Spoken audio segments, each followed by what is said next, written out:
Yeah, it's been a great week. When you looked at the schedule and you'll be away on Christmas, your kids and everything, I think they thought, oh man, like, how's this going to go? And we probably may have one of the best Christmases ever, to be honest with you. Got a chance to walk around the hotel, and it was like a big family Christmas Eve, and seeing these guys hang out playing Uno and stuff like you would back home. So it's been a really good week. We actually did get out and practice in the cold once just to prepare for it. It actually was pretty spirited practice for as cold as it was. And it's just been an overall great week. You guys got to experience Birmingham. It's been good to us. We're excited about the game. A lot of energy with the guys. So just ready to get on the field and play some ball. Coach, you talk a little bit about the excitement, the joy of being here. That tweet that you guys put out a few minutes ago. I mean, clearly you guys have fun. I mean, that's always been the case, and you guys are having fun. Yeah, I mean, that's who we are. I think if you look at this team, the makeup of them dancing at practice, or, sometimes I think people make it too much of a business. We try to make it more of a family and love each other and have fun, but get the work done while we're doing it.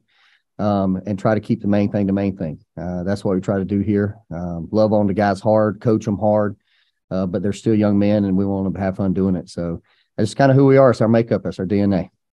It's been a challenge to manage any of the distractions here at the interim status. You got a quarterback that's going to declare for the portal, transfer portal. We discussed things like that. Did you answer that during this week? I think it was challenging. I had to set the schedule. I had to do all the things we've talked about. But I mean, that's these guys. It seems like it's been business as usual. Coach Corner called plays. I'll call defensive plays. And I mean, these are the team. These guys are the team. You know what I mean? That's the way it's built. It's not one guy. If a player goes down, next guy steps up. That's the way it's built. And yeah, I've had to do a lot of things, a lot of these kind of things. This is the biggest distraction I've had to do is this stuff, right, actually. But no, it's been business as usual. The guys have loved it. We tried to do all we could to help them have a great time in the bowl, and I think they really enjoyed it.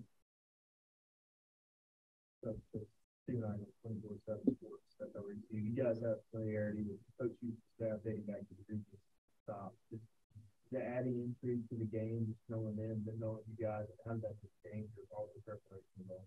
I don't know that it alters preparation that much, but because there were different when we faced them before, when he's at Citadel and stuff, is different offense. So preparing for them was a little different than now. A completely different offense. I think you'll see a coaching staff that are competitive, knowing each other. I think that kind of ramps it up because you do have a connection with each other, and you would say you're friends with several people on the staff and go back. So I think that brotherly competitive spirit probably would have what I'd call it.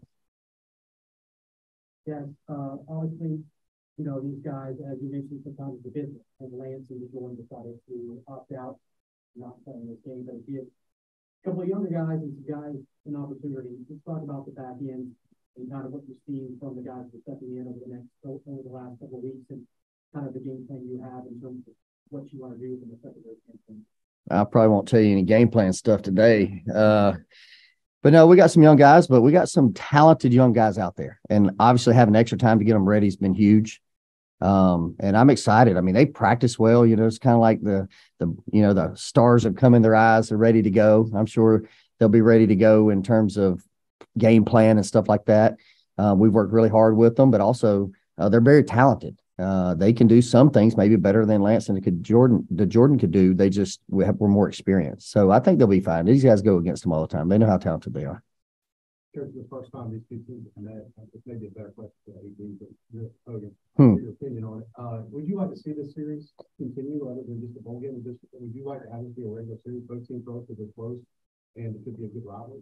Yeah, I mean, it's a no-brainer to me. I think it would be financially beneficial to both universities if you can make it work. I know there's a lot more that goes into scheduling out-of-conference opponents than, hey, we're close, let's play. I mean, their schedules are set so far in advance that's difficult, but I could see that being a good financial gain for both universities from a fan base and create a little rivalry in terms of the location. So, Dan, if you look at ECU, what is the thing that kind of stands out that's going to be a big problem when you got stopped? Yeah, a lot of weapons. I probably don't have enough time to list all of them. Running backs, extremely good. Quarterbacks, man, he seems like he's been there 20 years. He knows he can do it all. he makes the throws. What I see in him, he gets them in there all the right plays. He makes a lot of the good checks. The receivers are huge. O-line's big. It's going to be a challenge for us defensively, but we're ready to go. If you talk a little bit about what you guys have done defensively over the last couple of weeks to prepare yourself, to get yourself ready in terms of trying to erase what transpired in Madison and also after. Yeah, obviously, I would say, like Coach Staggs says, he got a lot of weapons on defense. On offense, got a good running back. Coach Staggs talked about the receivers are big, so a big focus. We had the time off a little bit. We worked tackling a lot. We did tackling drills every day. Running the football, stuff like that. And I think that'll get us ready for the game, and we'll be ready to go tomorrow. You see a little bit more extra, excitement from the defensive side. Yeah, for sure. I would say we had a bad taste in our mouth. We haven't won a game in December, and so we're ready to get back out there, and we're all excited, and we'll be ready to go tomorrow. What's it been like over the course of the last month, having a lot of time off for the players, to kind of give you a little bit more energy? And I guess how hungry are you to get back out on the field and have a chance to end this season with you? We're definitely hungry. We're definitely ready to be back on the field and play. We took some time off, to recover and repair and train. So we're definitely ready to go back out there and compete at a high level. Sam, when you look at this team on the defensive unit, they're not giving up a lot. They're pretty stingy in what they do. From an offensive standpoint, you see some things that maybe you guys can take advantage of in terms of trying to move the ball down the field like that. Yeah, we're gonna stick to just what we continue to do and just execute at a high level. We just gotta stay doing the fundamentals and just do the easy plays like layups. We don't need to risk any big plays. We don't need to take too many shots and stuff like that. We're just gonna continue to just let the game come to us and not try to do too much. How much can you say the offensive line is excited about this? Oh, they're very excited. Just having this much time off, and it just feels like the first game of the season again, and this is a bowl game, but we're going to treat it like just the next game. Can you Josiah playing, and we know there's two defensive backs on Josiah to do the other guy, and then Dean just mentioned who is playing that could have opted out and what that means for you guys.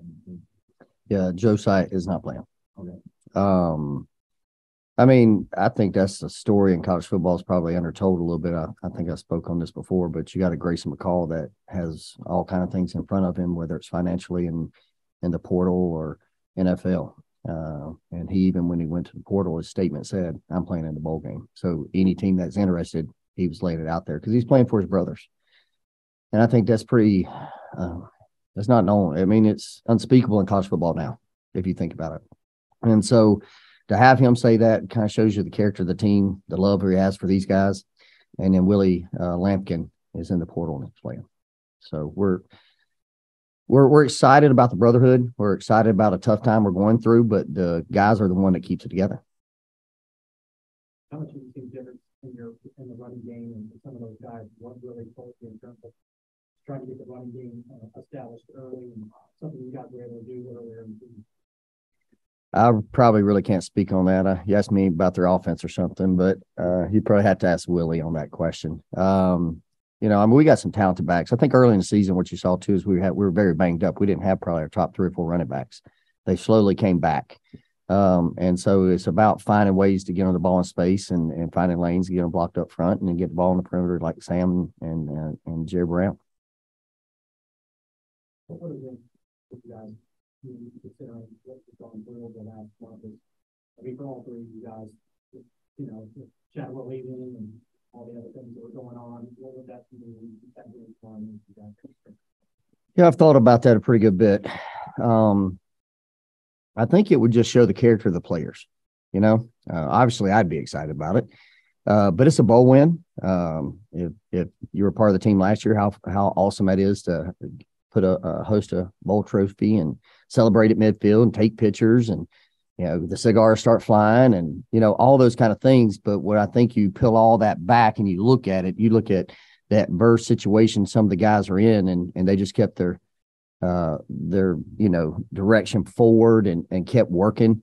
And they did it for each other. I think hopefully then you would see, if you peeled it back and you would look at the culture and the character of the guys that are playing, because they're the ones making the plays. The coaches are just calling them or trying to prepare them. But at this point, a lot of them could probably go call the plays themselves.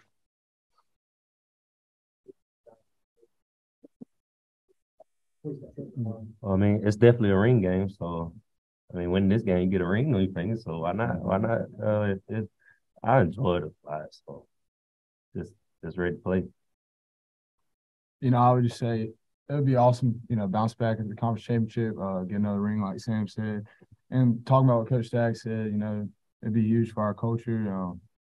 I think something we all want, I would say, we can go out there and give it our best shot. We want this.